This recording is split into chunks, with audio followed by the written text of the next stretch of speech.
చేస్తున్నాం.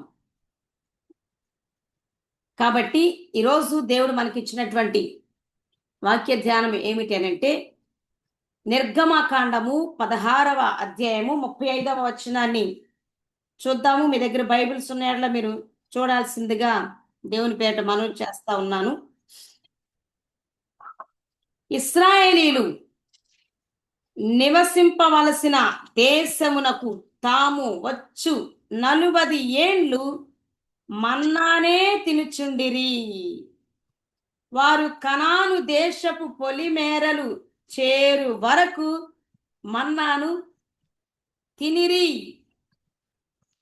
ఇక్కడ రాయబడినటువంటి మాటలు కొంచెం జాగ్రత్తగా ఆలోచన చేయాల్సిందిగా నేను దేవుని పేట మనవి చేస్తున్నాను. ఇశ్రాయేలీలు 40 సంవత్సరాలు అరణ్యములో నడిపించినంత వరకు కూడా 40 సంవత్సరాలు వారు ఏ పని చేయలేదు, వారు ఏమాత్రం కష్టపడలేదు. దేవుడు వారిని 40 సంవత్సరాలు ఉచితముగానే పోషించారు, తృప్తిపరిచారు. ఎలా అనంటే ఆ మన్నా అనేటువంటి ఆహారముతో వారిని 40 ఇయర్స్ 40 సంవత్సరాలు వారిని పోషించి పరిచినట్లుగా వాక్య లేఖనాలు స్పష్టంగా తెలియజేస్తారు. అయితే ఈ మన్నా అంటే ఏంటి? మన్నా అంటే ఏమిటి అనంటే ఈ మన్నా అనే దాని గురించి 16వ అధ్యాయంలో కొన్ని మాటలు క్లియర్గా రాయడం జరిగింది. 14వ వచనం నుంచి చూడండి. పడిన ఆ మంచు ఎగిరిపోయిన తర్వాత నూగు మంచు వలె సన్నని కణములు అరణ్యపు భూమి మీద కనబడెను. ఇశ్రాయేలీలు దాన్ని చూచినప్పుడు అది ఏమైనది తెలియక ఇదేమి అని ఒకరితో ఒకరు చెప్పుకొనిరి. మోషే, ఇది తినుటకు యెహోవా మీకిచ్చిన ఆహారము. ఏమంటున్నాడు? దేవుడు వారిని 40 సంవత్సరాలు అరణ్యంలో నడిపించేటప్పుడు వారికి ఇచ్చినటువంటి ఆహారం ఏంటి? మన్నా. మన్నా ఆహారముని ఇచ్చారు. ఎట్లా ఉంటుందంట? దాన్ని చూచినప్పుడు అది ఎట్లా కనిపిస్తుంది? పోయిన తర్వాత నూగు మంచు వలె సన్నని కణములు మంచులాగా అనిపిస్తుందంట. అర్థమవుతుందా? అది తినినప్పుడు అది ఎంతో రుచిగా ఉన్నది అని కూడా ఆ వాక్య లేఖనాలు తెలియజేస్తున్నాయి. అయితే అప్పటి వరకు అసలు మన్నా అది చూడగానే ఇది ఏమైనది అని వాళ్ళే త్వరగా గ్రహించలేకపోయారంటే అంతకుముందు ఎన్నడూ వారు మన్నాను తినలేదు. మన్నా అనే ఆహారం గురించి వారికి ఏ విషయము తెలియదు. ఎందుకంటే ఈ దేవుడు వీరికి ఈ 40 సంవత్సరాలు ఇచ్చినటువంటి మన్నా అనే ఆహారము భూ సంబంధమైనది కాదు. హల్లెలూయా. అది భూమి మీద ఎక్కడా అప్పటిదాకా లేదు. దానిని ఎవరు భూ సంబంధమైన ప్రజలు మనుషులు ఎవరు తిని ఉండలేదు. ఎందుకంటే మన్నా అనేది దేవదూతలు భుజించేటువంటి ఆహారము. మాత్రమే పరలోకములో ఆ మన్నాను భుజిస్తూ ఉంటారు.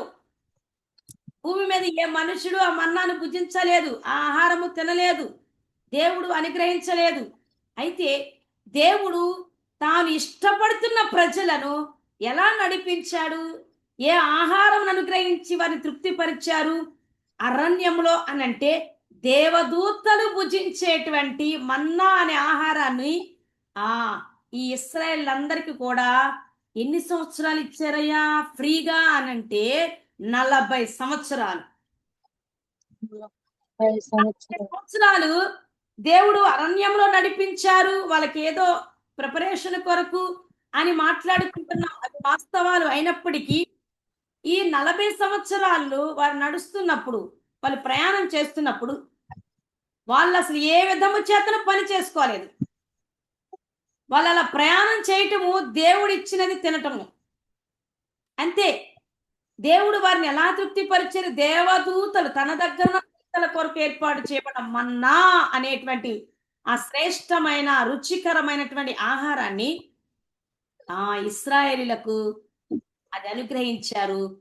అయితే అది కూడా ఎలా తినాలి, ఎంత కొలతతో తినాలి, ఎలా దాన్ని పూడ్చుకోవాలి అనే విషయాలన్నీ కూడా ఇక్కడ ఈ 16వ అధ్యాయములో రాయబడినది. అవి కూడా నేను చదువుతాను. గబగబా జాగ్రత్తగా వినాల్సిందిగా దేవుని పేట మనవి చేస్తున్నా. యెహోవా ఇది మీకిచ్చిన ఆహారం. యెహోవా ఆజ్ఞాపించినదేమనగా, ప్రతివాడును తన వారి భోజనమునకు ప్రతివాడు తన కుటుంబములోని తలకు ఒక్కొక్క ఓమరి చొప్పున దాన్ని కూర్చుకొనవలెను. ఒక్కొక్కడు తన గుడారములోనున్న వారి కొరకు కూర్చుకొనవలెను. ఇశ్రాయేలీలు అట్లు చేయగా కొందరు హెచ్చుగాను కొందరు తక్కువగాను కూర్చుకొనిరి. వారు ఓమెరతో కొలిచినప్పుడు హెచ్చుగా కూర్చుకొనిన వానికి ఎక్కువగా మిగలలేదు, తక్కువగా కూర్చుకున్న వానికి తక్కువ కాలేదు. వారు తమ తమ ఇంటి వారి భోజనమునకు సరిగా కూర్చుకొని ఉండిరి. మరియు మోషే దీనిలో ఏమీ ఉదయం వరకు ఎవరును మిగిల్చుకొనకూడదని వారితో చెప్పెను. అయితే వారు మోషే మాట వినక కొందరు ఉదయం వరకు దానిలో కొంచెం మిగిల్చుకొనగా అది పురుగు పట్టి కంపు కొట్టెను. మోషే వారి మీద కోపపడగా వారు అనుదినము ఉదయమున ఒక్కొక్కడు తన ఇంటి వారి భోజనమునకు తగినట్టుగా కూర్చుకొనిరి. ఎండ వేడిమికి అది కరిగెను. 6వ దినమున వారు ఒక్కొక్కరికి 2 ఓమెర్ల చొప్పున 2 అంతల ఆహారం కూర్చుకొనినప్పుడు సమాజం యొక్క అధికారులందరూ వచ్చి అది మోషేకు తెలిపిరి. అందుకు అతడు, యెహోవా చెప్పిన మాట ఇది, రేపు విశ్రాంతి దినము, అది యెహోవాకు పరిశుద్ధమైన విశ్రాంతి దినము. మీరు కాల్చుకొనవలసినది కాల్చుకొనిడి, మీకు వండుకొనవలసినది వండుకొనడి, ఉదయం వరకు మిగిలినదంతా మీ కొరకు ఉంచుకొనుడని వారితో చెప్పాను. మోషే ఆజ్ఞాపించినట్లు వారు ఉదయం వరకు దాన్ని ఉంచుకొనిరి. అది కంపు కొట్టలేదు, దానికి పురుగు పట్టలేదు. మోషే, నేడు దాన్ని తినుడి, నేటి దినము యెహోవాకు విశ్రాంతి దినము, అది బయట దొరకదు. 6 దినములు దాన్ని కూర్చుకొనవలెను. విశ్రాంతి దినమున అనగా 7వ దినమున అది దొరకదనెను. అట్లు జరిగెను. కొందరు 7వ దినమునకు దాన్ని కూర్చుకొని వెళ్ళగా వారికి ఏమీ దొరకకపోయెను. హల్లెలూయా. ఇక్కడ చెప్తున్నాను, శ్రేష్టమైన మాటలు మీరు జాగ్రత్తగా వినండి. బహుశా ఈ విషయంలో కొన్నిసార్లు తప్పటడుగులు వేసే వారంగా, ఆజ్ఞ అతిక్రమించే వాళ్ళంగా మనలో ఉన్నారేమో. అందుకొరకు దేవుడి మాటలు మాట్లాడుతున్నారని నేనైతే నమ్ముతున్నాను. ఇక్కడ జరిగినది ఏమిటంటే, దేవుడు వారికి ఉచితంగా దేవదూతలు భుజించే ఆహారము ప్రతిరోజు ఇస్తూ ఉన్నారు. అయితే రోజుకు ఇంత మట్టికే మీరు కూర్చుకోవాలి. దేవుడైతే సమృద్ధిగా వాళ్ళ ఎదుట దాన్ని పరుస్తున్నారు. వీళ్ళు వెళ్ళి దాన్ని తీసుకొని వచ్చి వాళ్ళ గృహాలలో దాచుకోవాలి. రోజుకు సరిపడినంత. ఎక్కువగా తెచ్చుకుంటున్నారంట. కొంచెం ఆత్రం స్తోత్రం అనేటువంటి వాళ్ళు ఉన్నారు కదా. రేపు కూడా కూర్చుకోకుండా ఈ రోజు మొత్తం తెచ్చేసుకుందాం అనేటువంటి వాళ్ళు కూడా ఉన్నారట అప్పట్లో. రేపటికి కూడా ఇప్పుడే తెచ్చేసుకుందాం అనేటువంటి ఆ బ్యాచ్ కొంతమంది ఏం చేశారు, ఎక్కువ తెచ్చేసుకుంటే కొంతమంది ఏంటి కొంచెం తక్కువ తెచ్చేసుకున్నారంట. ఎక్కువ తెచ్చుకున్నా తక్కువ తెచ్చుకున్నా ఏ రోజు వరకు సరిపోవాలో అది ఆ రోజు వరకే సరిపోయిందంట. నెక్స్ట్ డే తెల్లారి అది అసలు మిగలలేదంట. అది సొంతగా ఏది చేసినా దానివల్ల ఏ ప్రయోజనం ఉండదు అని అర్థం. దేవుడు ప్రతిదానికి లెక్క గట్టి క్లియర్గా మనతో మాట్లాడుతుంటాడు. క్లియర్గా దేవుడు మాట్లాడతాడు. దేవుడు మాట్లాడే దానిలో ఇంకా దాగుడు మూతలు ఏముండవు. చాలాసార్లు చాలా స్పష్టంగా క్లియర్గా దేవుడు మాట్లాడతాడు. మనకు అర్థమైన తర్వాత మనం ఎక్కువ వేషాలు వేసేసామనంటే, ఎక్కువగా మన సొంత జ్ఞానం ప్రదర్శించామంటే నష్టము మనకు మాత్రమే, దేవునికి ఏం కాదు. ఓకేనా. ఇక్కడ ఏం చేశారంటే, ఈ రోజు వరకే మీరు కూర్చుకోండి, తెల్లారి మిగలాలని అనుకోగాకండి అనంటే కొందరు మిగలాలని తెచ్చేసుకున్నారు. అయినా కూడా మిగలలేదంట. వాళ్ళు ఈ రోజుకు సరిపోయినట్టుగా దేవుడు దాన్ని మార్చి వేసేసాడు. అయితే ఇంకొక ఆజ్ఞ అక్కడ జారీ చేస్తున్నాడు దేవుడు మోషే ద్వారా. 6 రోజులు ప్రతిరోజు కూర్చుకోండి మన్నా. అంటే ప్రతిరోజు మన్నా పడుతుంది వాళ్ళకి, ఫ్రెష్గా పడుతుంది. ఏ రోజుకి ఆ రోజు దేవుడు ఇస్తున్నాడు. ఈ రోజు ఇచ్చేసి ఒక వారం రోజులు దీన్ని సమకూర్చుకొని పెట్టుకోండి అని అనట్లా. అర్థమవుతుందా? అయితే 6 రోజులు దేవుడు ప్రతిరోజు దాన్ని ఇస్తున్నాడు. 7వ రోజు పట్ల అయితే అక్కడ అంటున్నాడు 6 రోజులు ఫ్రెష్గా మీ కొరకు మన్నా పైనుంచి దేవుడు పంపిస్తున్నాడు కాబట్టి ప్రతిరోజు మీకు సరిపడినంత తెచ్చుకొని మీరు ఆ రోజంతా కూడా భుజించండి తృప్తిగా మీరు మీ పిల్లలు అని అన్నారు. అన్న తర్వాత ఇంకొక గట్టి మాట ఏమిటంటే, 7వ రోజు విశ్రాంతి దినము కదా! 7వ రోజు దేవుని సన్నిధిని అనుభవించే రోజు కదా! 7వ రోజు ప్రభు దినము కదా! మనకిప్పుడు 7వ రోజు అంటే ఆదివారం, సండే. వాళ్ళకి అప్పుడు శనివారం 7వ రోజు అంటే ఇశ్రాయేలులకు, యూదులకు. కానీ మనకు 7వ రోజు విశ్రాంతి దినం ఎప్పుడు అంటే ఆదివారము. అంటే సోమవారం నుంచి శనివారం దాకా దేవుడు ఆహ్, ఆహ్, పనులు చేసుకోవచ్చు అని దేవుడే చెప్తున్నారు. 6 రోజులు పని చేసుకోండి, సంపాదించుకోండి, మీరు మీ కుటుంబం తృప్తిగా ఉండండి అని చెప్తున్నాడు. కానీ 7వ రోజు మాత్రం ఏ పని చేయకూడదు, డబ్బులొచ్చే పని. మన ఇష్ట ప్రకారమైన కార్యాలు కూడా ఏమి చేయకూడదు. అది ప్రభు దినము. అందుకని ఆ రోజు అన్నారు వాళ్ళకి సాటర్డే గనక విశ్రాంతి దినము. మీరు శుక్రవారం వరకు మన్నాను ప్రతిరోజు సమకూర్చుకోండి. శుక్రవారం మాత్రం రేపటికి సంబంధించి కూడా ఈరోజు మీరు కూర్చుకోండి అని చెప్పాడు. అంటే 7వ దినము మీరు అది కూర్చుకోవటానికి కూడా వెళ్ళకూడదు. ఆ పనికి కూడా వెళ్ళకూడదు. పూర్తిగా విశ్రాంతి దినము 7వ దినం అంతా కూడా దేవుని దగ్గర గడపాలి. దేవుని ఆరాధించేటందుకు, వాక్యం వినేటందుకు, వాక్యాన్ని ధ్యానం చేసేటందుకు, దేవుని పరిచర్యలో పాలిపంపులు పొందేటందుకు ఉండాలి. కానీ మీరు ఏ పని చేయకూడదు. అంతేకాదు మన్నాను కూడా కూర్చుకోవడానికి మీరు వెళ్ళకూడదు. అది కూడా ఒక పని. కాబట్టి 6 రోజులు మీరు ప్రతిరోజు కూర్చుకోండి. 6వ రోజు మాత్రం ఆదివారానికి ఎంత కావాలో దానికి కూడా ముందుగానే 6వ రోజు మీ దగ్గర తెచ్చిపెట్టేసుకోండి అనని చెప్పేశారు. అయితే కొంతమంది మోషే చెప్పినట్టుగా 6 రోజులు ప్రతిరోజు తెచ్చుకున్నారు. 6వ రోజు ఏంటంటే ఆదివారానికి కావాల్సినంత కూడా ఈ రోజు మనం ఎంత తింటున్నామో రేపు ఎంత తింటామో మనకు అర్థమైపోతుంది కదా! ఈ రోజు దాన్ని బట్టి మనం రైస్ ఎట్లా వేసుకుంటున్నాం, ఒక్కొక్కరికి ఒక డబ్బా సరిపోతుంది ఫ్యామిలీకి, ఇంకొకరికి 2 డబ్బాలు సరిపోతాయి. ఇలా ప్రతిరోజు ఈ రోజు ఒక డబ్బా సరిపోయింది కాబట్టి రేపు ఇంకొక డబ్బా సరిపోతుందా లేదా రైస్ మనకి అని ఆలోచిస్తారు ఎవరన్నా? కాదు కదా! ఈ రోజు రేపు మనం ఎంత వేసుకుంటున్నామో నెక్స్ట్ డే కూడా అదే కదా మనకు అర్థమైపోతుంది మన ఇంట్లో. అట్లాగే ఈ రోజు ప్రతిరోజు నీకు మన్నా ఎంత సరిపోతుందో తెచ్చుకుంటున్నప్పుడు నెక్స్ట్ డే కూడా రేపు కూడా ఎంత తింటారో తెలుసు కాబట్టి ఆ కొలత చొప్పున మీరు తెచ్చుకొని ముందుగా ఎక్స్ట్రా పెట్టేసుకోండి. ఎందుకు ఆదివారం మీరు పని చేయకూడదు. ఆదివారం మీరు వెళ్ళి సమకూర్చుకోకూడదు మన్నాను. మీరు ఎక్కడికి వెళ్ళకూడదు. కాబట్టి దానికి సంబంధించి కూడా మీరు ముందుగానే సమకూర్చుకోండి అని చెప్పేసేసారు. ఒకవేళ నా మాట కాదని ఆదివారం గనక వెళ్ళి అది దొరికిద్దామని చూస్తే దేవుడు ఆదివారం మన్నాను పంపడు. హల్లెలూయా. అయితే అందరూ ఆ పని చేశారు. కానీ కొందరు పండితులు ఉంటారని చెప్పాను కదా! ఉంటారా లేదా? ఎక్కువ జ్ఞానం ఉందనుకునేటువంటి వాళ్ళు మోషే మాట వినకుండా ఆదివారం కూడా వెళ్ళారంట. చదివాను కదా నేను ఇక్కడ.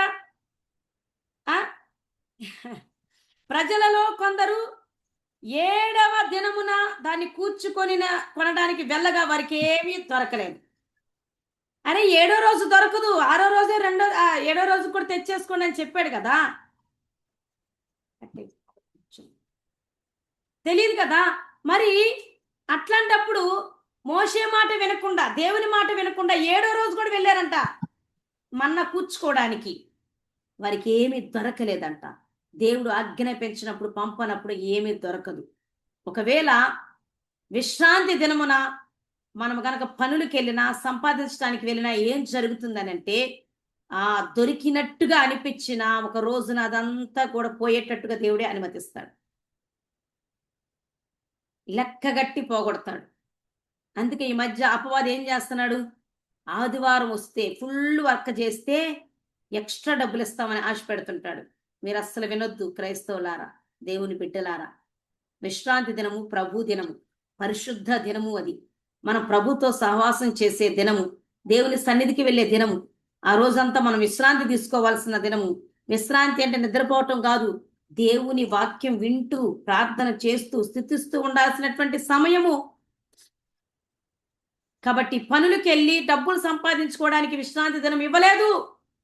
వెళ్ళారా అంటే ఆ సంపాదన ఏదో ఒక రోజున వ్యాధుల కొరకు ఖర్చు పెట్టడం కానీ, శత్రువు ఏదో ఒక రీతిగా దొంగిలించడం కానీ జరిగిపోతుంది. ఈరోజు అదొక హెచ్చరిక. విశ్రాంతి దినము, ఆదివారము దేవుని సన్నిధికి తప్ప సంపాదన కొరకు పరుగులెత్తొద్దని దేవుని పేట మీకు మనవి చేస్తున్నాను. సో ఇదంతా దేవుడు మన్నాను ఎలా ఎలా కూర్చుకోవాలి, ఎలా భుజించాలి, ఎన్ని రోజుల వరకు డైలీ కూర్చుకోవాలి అనేది ఈ లిస్ట్ అంతా ఇచ్చారు, అయిపోయింది. అయితే ఈరోజు మీకు గట్టిగా చెప్పాలని అనుకుంటున్నటువంటి విషయం ఏంటంటే, దేవుడు వారు ఏ పని చేసుకోకుండా 40 సంవత్సరాలు ఇలా ఆకాశం నుంచి దేవదూతలు తినే భోజనాన్ని వారు ఉంటున్న స్థలానికే పంపించి వారిని పోషించాడంట 40 సంవత్సరాలు. కొన్నిసార్లు చూడండి, దేవుని సేవకులు పరిచర్య చేసే వాళ్ళు కొన్నిసార్లు ఉద్యోగాలు మానుకొని దేవుని సేవ కొరకు సమర్పించుకొని వారు సేవ చేస్తూ ఉంటారు. అలాగే కొంతమంది దేవుని బిడ్డలు దేవుడు పరీక్షిస్తున్నప్పుడు ఒక రోజు ఉంటుంది, ఇంకొక రోజు ఉండని పరిస్థితులు కూడా వస్తూ ఉంటాయి దేవుని బిడ్డలకు. ఆ టైంలో దేవుడు వాళ్ళకి ఎలా సమకూరుస్తాడో, ఎలా సహాయం చేస్తాడో వాళ్ళ సాక్ష్యాలు వింటే మనకు అర్థమైపోతూ ఉంటుంది. మా జీవితంలో కూడా అట్లాంటివి ఎన్నో జరిగాయి. దేవుడు మమ్మల్ని పరీక్షించిన సమయంలో, మేము కొన్నిటిని పనులు ఆపివేసిన సమయంలో, ఎలా మా జీవితం అని మేము కలవరపడుతూ ఉన్నప్పుడు దేవుడు మా కొరకు ఒక్కొక్కరిని నిలబెట్టుకొని మాకు సహాయం చేయటానికి వారిని సిద్ధపరిచారు. అయితే దేవుడు ఒక కాలం మట్టుకే అది చేస్తాడు. ఇది జాగ్రత్తగా వినాలి. దేవుడు పరీక్షించినంత వరకు, దేవుడు సిద్ధపరిచే కాలం అంత వరకు ఏం చేస్తాడు? ఉచితముగా ఇలా ఇశ్రాయేలుని పోషించినట్టుగా పోషిస్తాడు. అక్కడైతే దేవదూతలు తినేటువంటి ఆహారం దేవుడే స్వయంగా ఇశ్రాయేలు ఉంటున్నటువంటి ఆ గృహాల దగ్గరకే పంపించాడు. గుడారాల దగ్గరే ఇస్తే వాళ్ళు తృప్తిగా తిన్నారు. ఎప్పటి వరకు తిన్నారు అని అంటే, వారు కనానులో అడుగు పెట్టేటంత వరకే అది. హల్లెలూయా. దేవుడు వారికి ఉచితంగా ఎప్పటి వరకు మన్నానిచ్చారు అంటే 40 సంవత్సరాలు ఇచ్చారు. ఎంతకాలం వాళ్ళు అరణ్యంలో నడిచారు అని అంటే 40 సంవత్సరాలు అరణ్యంలో నడిచారు. వాళ్ళు ఏ పని చేసుకోలేదు, దేవుడే ఉచితంగా పోషించాడు. ఎందుకు? దేవుడే వారిని పరీక్షిస్తూ నడిపిస్తున్నారు కాబట్టి ఆ బాధ్యత అంతా పోషించడానికి తగిన ఏర్పాట్లన్నీ దేవుడే చేసేశారు. ఆ తరువాత దేవుడు ముందే చెప్పాడు, నేను మిమ్మల్ని కనానుకు తీసుకెళ్తాను, కనానులో నేను మీ కొరకు అన్ని సిద్ధపరిచాను, మీ కొరకు చెట్లు అక్కడ వేయించాను, గృహాలు నిర్మించాను. అయితే ఆ పొలాలు ఉన్నాయి, మీరు పంటలు వేసుకోవాల్సి వస్తుంది, మీరు కష్టపడి పని చెయ్యాలి అని కూడా చెప్పాడు. మీరు పని చేయాలి, కనాని వెళ్ళినప్పుడు మీ చేతుల కష్టార్జితాన్ని నేను ఆశీర్వదిస్తానన్నాడు. అరణ్యములో నడిపిస్తున్నంత కాలము నేనే పోషిస్తానని పోషించాడు. అయితే కనానులో అడిగిపెట్టిన తర్వాత, వారిని పరీక్షించిన సమయం అయిపోయాక, వారిని సిద్ధపరిచిన సమయం అయిపోయిన తర్వాత దేవుడు ఏం చేశాడు? కనానులోకి ఎప్పుడైతే ప్రవేశపెట్టాడో వాళ్ళకి ఉచితంగా రావాల్సిన మన్నా దానంతట అదే ఆగిపోయింది. హల్లెలూయా, ఆగిపోయింది. అప్పుడు దేవుడు ఏం చేశాడు అనంటే, వారు పనులు చేసుకోవడానికి పనులను దేవుడు అనుగ్రహించాడు. విస్తారమైన పనులు వారి కొరకు దేవుడు సిద్ధపరిచాడు. వారి పనులు చేస్తుండగా వారి కష్టార్జితాన్ని, వారి చేతి పనులను అత్యధికంగా ఆశీర్వదించారు. ఈ రోజున ఇశ్రాయేల్ దేశం చూడండి, వారి దగ్గర ఉన్నటువంటి ఆ సస్యశ్యామలమైన వాతావరణం, ఆ పంట పొలాలు, ఆ ద్రాక్ష తోటలు, ఇంకా అవేంటి ఈ ఖర్జూర వృక్షాలు, విలువైన శ్రేష్టమైనటువంటి మంచి క్వాలిటీ ఫుడ్ అక్కడ నుంచి ప్రపంచానికి, ప్రపంచ దేశాలకు ఎట్లా ఎక్స్పోర్ట్ చేయబడుతూ ఉన్నాయి అక్కడ ఆహార పదార్థాలన్నీ కూడా. ఎందుకంటే వాళ్ళకి అక్కడ అన్నిటినీ విస్తారంగా దేవుడు అనుగ్రహించేశారు. వారు పనులు చేసుకోవడానికి కావలసిన ద్వారాలు దేవుడు తెరిచాడు. పనులు చేసుకోమన్న అనేటువంటి టైం వచ్చినప్పుడు ఆయన పనులని కల్పిస్తాడు, ఆయన ద్వారాలు తెరుస్తాడు, ఉద్యోగాలు అనుగ్రహిస్తాడు. మీలో ఇప్పటి వరకు గనక కరువు లేమితో బాధపడుతూ ఉంటే, మీరు దేవుని చేత ఒకవేళ పరీక్షించబడుతూ ఆ స్థితిలో ఉంటే గనక, ఎవరెవరో సహాయం పొందుకుంటూ మీరు ఇప్పటిదాకా జీవించి ఉండినట్లయితే, కొన్ని రోజులు ఉండి కొన్ని రోజులు లేనటువంటి పరిస్థితిని మీరు కలిగి ఉంటే, దేవుడు ఈ కాలంలో మీకు పనులను అనుగ్రహించబోతున్నాడు, ద్వారాలు తెరవబోతున్నాడు, మీకు దేవుడు సహాయం పంపబోతున్నాడు, మీ చేతి పనులను దేవుడు ఆశీర్వదించబోతున్నాడు, మీ చేతుల కష్టార్జితాన్ని ఆయన ఫలింపచేయబోతున్నాడు. హల్లెలూయా, దేవునికే మహిమ కలుగును గాక. అందుకే ద్వితీయోపదేశ కాండము 2వ వచనములో దేవుడు ఒక మాట మాట్లాడుతున్నాడు. 7వ వచనం చివరిలో చూడండి. చివరి ఎందుకు మొదటి నుంచి చదువుతున్నాను. నీ చేతుల పనులన్నిటిలోనూ నీ దేవుడని యెహోవా నిన్ను ఆశీర్వదించాను. ఈ గొప్ప అరణ్యములో నీవు ఈ 40 సంవత్సరములు సంచరించిన సంగతి ఆయన ఎరుగును. నీ దేవుడైన యెహోవా నీకు తోడై ఉన్నాడు గనుక నీకేమీ తక్కువ కాదు. దేవుడు అరణ్యములో వారికి తోడుండి పరీక్షించినంతకాలం నడిపించినప్పుడు ఏది తక్కువ కాకుండా చూసుకున్నాడు. ఆ తరువాత ఆయన ఎప్పుడైతే కనానులో వారిని పెట్టేశాడో వారు పనులు చేసుకోవడానికి కావలసిన వాటన్నిటిని ఏర్పాటు చేసేసాడు ఆయన. వాటన్నిటిని ముందుగానే సిద్ధపరిచేసాడు ఆయన. వారు ఉద్యోగాలు చేసుకోవడానికి, వారి పంట పొలాలు పండించుకోవడానికి, తర్వాత వారికి ఏమేమి చేయడానికి దేవుడు సిద్ధపరిచాడో అవన్నీ కూడా దేవుడు అక్కడ పనులను ఏర్పాటు చేసేసాడు. మీకు విస్తారంగా పనులను దేవుడు కల్పించబోతున్నాడు. విస్తారంగా ధనాన్ని మీరు సమకూర్చుకోబోతున్నారు. సమృద్ధిని మీ కుటుంబంలో మీరు ఇక మీదట అనుభవించబోతున్నారు. ఇక ఇక్కట్లు ఇబ్బందులన్నిటినీ దేవుడు తొలగించబోతున్నాడు. మీకు ఎన్ని సంవత్సరాలు మిమ్మల్ని సిద్ధపరచడానికి, పరీక్షించడానికి దేవుడు నడిపించారో ఇక ఆ కాలాన్ని దేవుడే ముగిస్తూ ఉన్నాడు. హల్లెలూయా. ఇతరుల దగ్గర చేయి చాపేటువంటి స్థితిని దేవుడు కొట్టివేస్తున్నాడు. హల్లెలూయా. మీ అంతటి మీరే పనులు చేసుకొని మీ కష్టార్జితంతో మీ కుటుంబాన్ని పోషించుకునేటట్టుగా, మీరే ఇతరులకు పని కల్పించేటట్టుగా, మీరే ఇతరులను పోషించేటట్టుగా, మీరే ఇతరులకు సహాయం చేసేటట్టుగా మీ ఎదుట దేవుడు ద్వారాలు తెరుస్తూ ఉన్నాడు. హల్లెలూయా. దేవుడే మీకు సమస్తాన్ని అనుగ్రహించబోతూ ఉన్నాడు. ఇక పరీక్షించిన కాలము ముగించబడుతుంది. 40 సంవత్సరాలు దేవుడు మన్నానుతో పోషించిన తర్వాత, వారు ఆ కాలం అయిపోయిన తర్వాత, వారు పనిచేసే సమయం వచ్చిన తర్వాత వారిని కనానులో ప్రవేశపెట్టాడు. కనానులో అడుగు పెట్టగానే ఫ్రీగా వచ్చేటువంటి మన్నా దానంతట అది ఆగిపోయింది. పనులు విస్తారముగా వారికి కల్పించబడ్డాయి. వారు పని చేస్తూ ఉండగా వాళ్ళ కష్టార్జితాన్ని దేవుడు ఆశీర్వదించడం మొదలు పెట్టేశాడు. ఆ దేశం ఇప్పుడు ప్రపంచ దేశాల్లో గొప్ప ఆశీర్వాదకరమైన దేశంగా దేవుడు మలిచేశాడు. ప్రియులారా, మీ కుటుంబాన్ని ఆశీర్వాదకరమైన స్థితిలోనికి తీసుకురాబోతున్నాడు. మీ గృహాన్ని ధననిధులతో దేవుడే నింపబోతున్నాడు. మీ చేతులకు అనేకమైనటువంటి పనులను చేయనట్లుగా దేవుడు ఆశీర్వదించబోతున్నాడు. అవి మీ దగ్గరికి రాబోతున్నాయి. మీకేది తక్కువ కాకుండా దేవుడు నడిపించబోతున్నాడు. కాబట్టి ఈ రోజున దేవుడు మనతో మాట్లాడిన విషయం ఏమిటంటే, 40 సంవత్సరాలు దేవుడే స్వయంగా దేవదూతలు తినేటువంటి ఆహారముతో, ఆ ఆహారముతో ఈ ఇశ్రాయేలును అరణ్యంలో పెట్టి పోషించాడు. ఆ తర్వాత 40 సంవత్సరాలు కాలం అయిపోయిన తర్వాత వారిని చెప్పినట్టుగా మాట వినిన వాళ్ళందరినీ కనానులో ప్రవేశపెట్టాడు. వాళ్ళు అడిగి పెట్టిన తర్వాత ఆ రోజు నుంచి మన్నా ఆగిపోయింది. ఉచితంగా వచ్చేది ఆగిపోయింది. వాళ్ళంతట వాళ్ళు పనులు చేసుకొని వారి కుటుంబాన్ని పోషించుకునే రీతిగా, వారు సమృద్ధిగా వాళ్ళ ఇష్టానుసారంగా వాళ్ళ కష్టార్జితాన్ని అనుభవించేటట్టుగా దేవుడు పనులను కల్పించాడు. ద్వారాలు తెరిచారు. ఆ రోజు నుంచి ఈ రోజు వరకు కూడా వాళ్ళు విస్తారమైన పనులు చేస్తూ వాళ్ళకి తగిన సామర్థ్యాన్ని, జ్ఞానాన్ని ప్రసాదించి వాళ్ళు పనులు చేసుకొని వాళ్ళని వాళ్ళు తృప్తిపరుచుకునేటట్టుగా దేవుడు వాళ్ళని ఆశీర్వదించేశాడు. దేవునికే మహిమ, ఘనత, ప్రభావం కలుగునుగాక. కాబట్టి ఈ రోజున మీలో ఎవరెవరైతే కరువు లేములతో బాధపడుతున్నారో, ఇతరుల సహాయం మీద ఆధారపడ్డారో, అటువంటి వారు కనుక మీలో ఉంటే దేవుడు ఇప్పటిదాకా మిమ్మలను పరీక్షించాడు, సిద్ధపరిచారు, మీ హృదయాన్ని పరిశోధించాడు. ఒకవేళ తెలుసో తెలియకో అటువంటి స్థితి వచ్చినందుకు, పనుల లేని స్థితి వచ్చినందుకు, పనులు కూడా సరిగా ఉండనట్టుగా మీకు ఉన్నదేమో, మీ కుటుంబాల్లో తిననట్టుగా ఉన్నదేమో, మీరు కోరుకున్నవి అనుభవించే స్థితి లేదేమో, మీరు అనుకున్నవి తెచ్చుకునేటువంటి ఆ పరిస్థితి కూడా లేదేమో, కానీ దేవుడు ఇక మీదట మీ స్థితిగతులను మార్చబోతున్నాడు. దేవుడే మీ కొరకు ద్వారాలు తెరవబోతున్నాడు. మీ యొక్క పరీక్ష కాలాన్ని దేవుడు ముగించేస్తున్నాడు. హల్లెలూయా.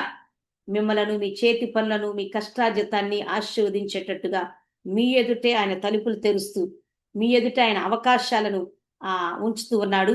అవి మీ దగ్గరికి వస్తూ ఉన్నాయి. కనిపెట్టండి, ప్రార్థన చేయండి, విశ్వాసముతో ఎదురు చూడండి, వెదకండి. దేవుడు వాటన్నిటిని మీకు అనుగ్రహించును గాక. ఆమేన్. మీలో దేవుని వాక్యం విన్నటువంటి వారు ప్రార్థన చేయాలని ప్రేరేపించబడుతున్న వాళ్ళు ఎవరైనా ఉంటే ప్రార్థన చేయాల్సిందిగా దేవుని పేట మనం చేస్తున్నా. హల్లెలూయా, హల్లెలూయా, హల్లెలూయా.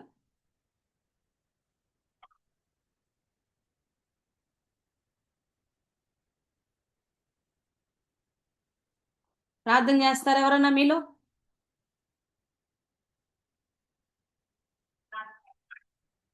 చేస్తారా లేదా?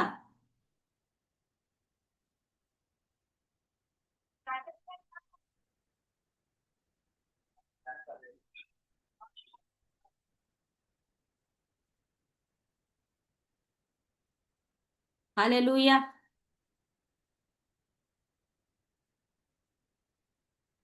అమ్మా, ఫోన్ కాన్ఫరెన్స్ లో ఉన్నటువంటి వాళ్ళు ఎవరైనా ప్రార్థన చేస్తారా? అయితే చెయ్యి, ఏం కాదులే, చేసేయండి. చెయ్యమ్మా.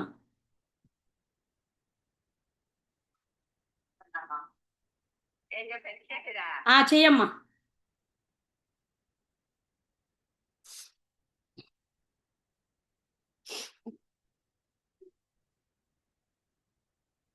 కృపగలిగిన దేవా, ప్రేమ తండ్రి, దయగలిగిన ఆయన, దయామయుడ, పరిశుద్ధుడా, నీకే వందనాలు, నీకు స్తుతులు స్తోత్రాలు తండ్రి.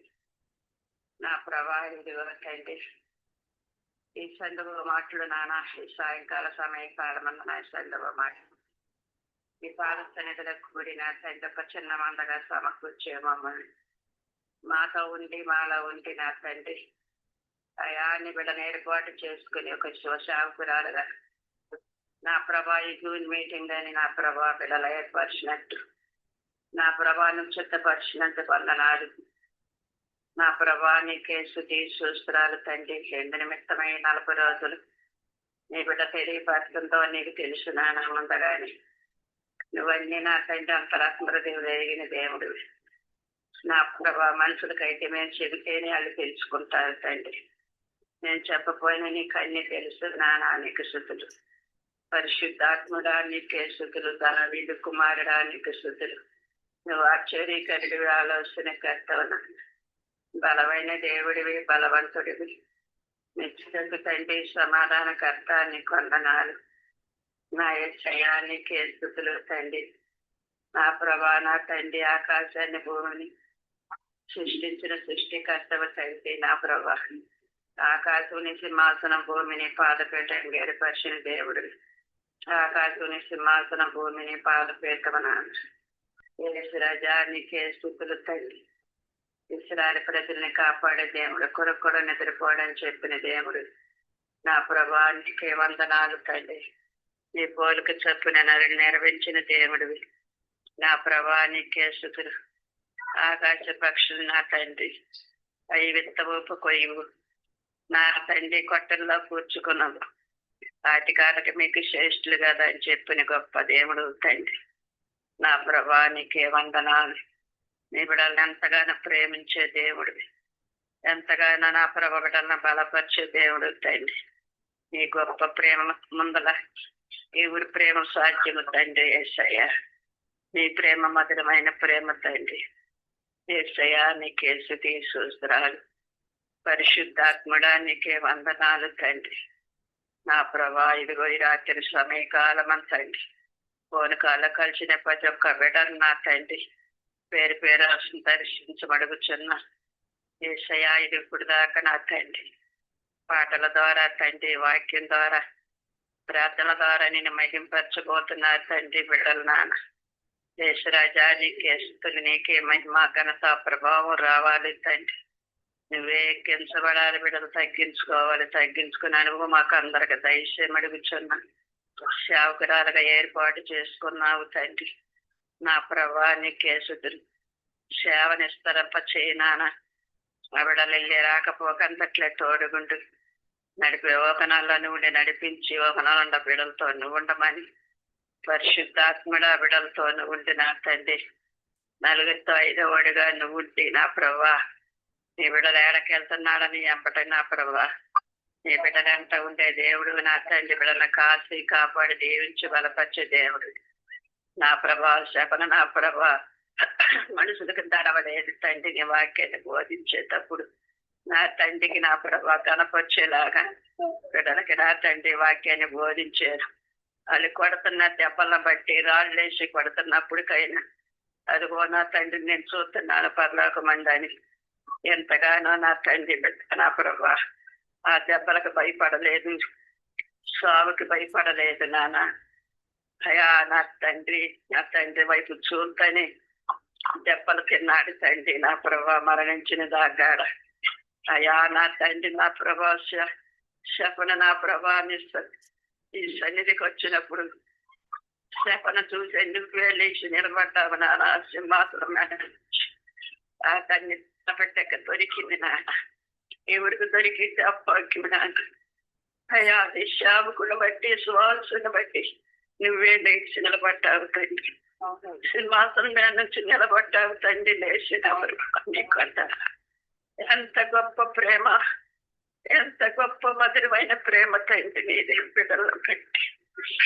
ఏసయానికే చుట్టూ ఎవరెవరి స్వాదులు ఉన్నారు, ఎవరెవరు నరుని కలిగి ఉన్నారు, ఎవరికి నన్ను ఆనుకుని ఉన్నారు, నన్ను అనుసరించి ఉన్నారు అని వాళ్ళ వైపు చూసే దేవుడు, తేరపార చూసే దేవుడు ఏసయానికే స్థుతులు చూస్తురా.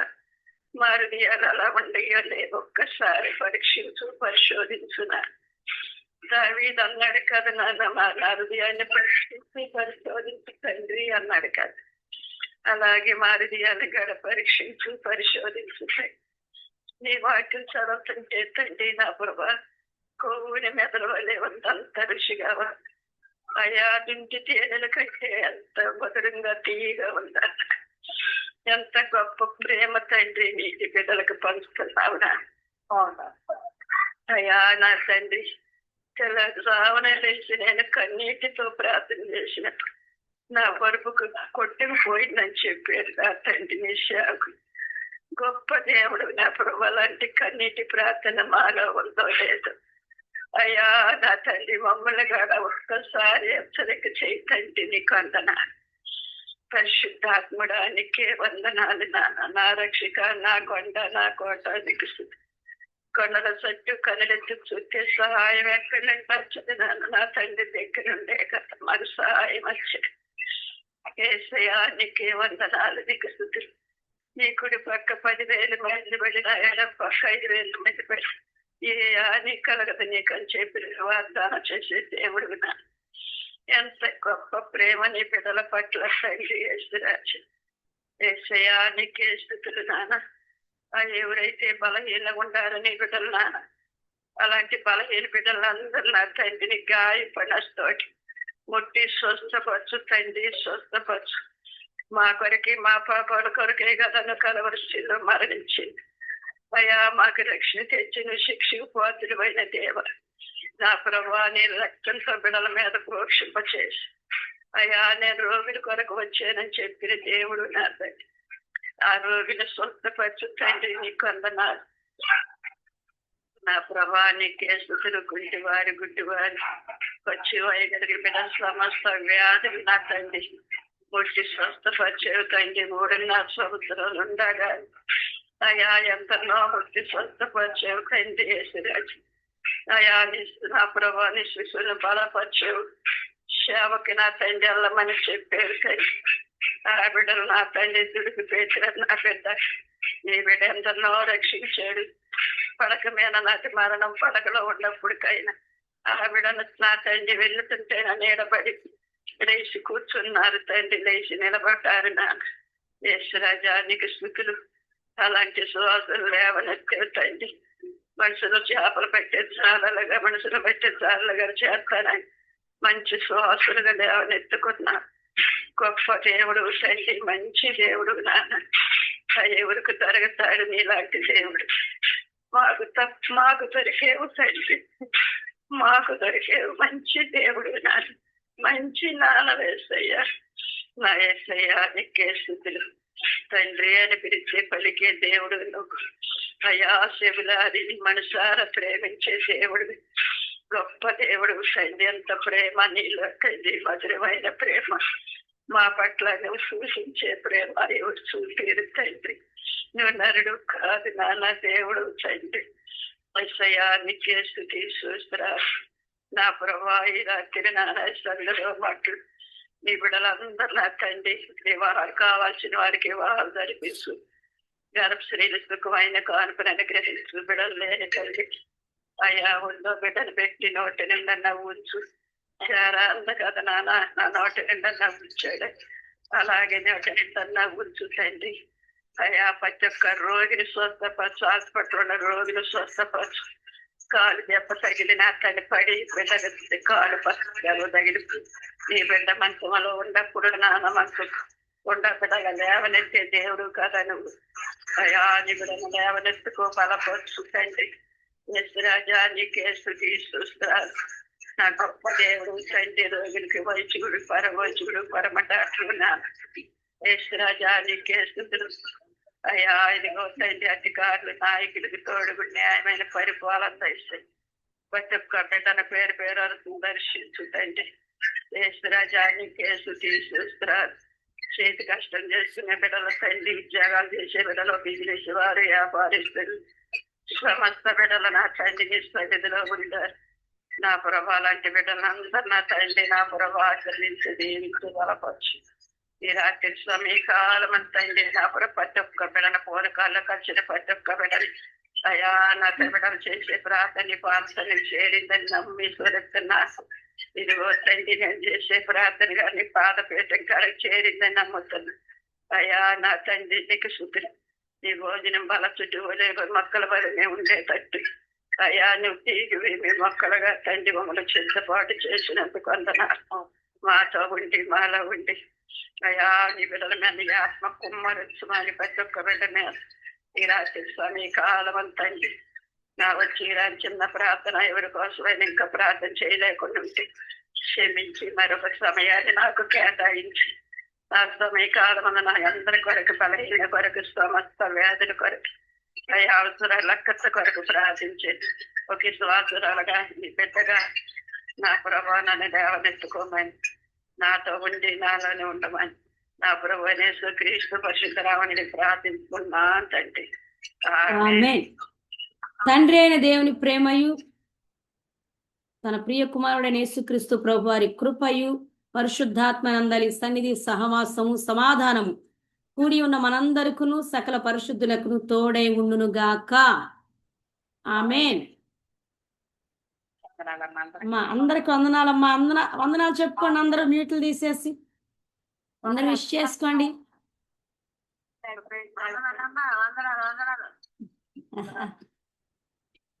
ఓకే.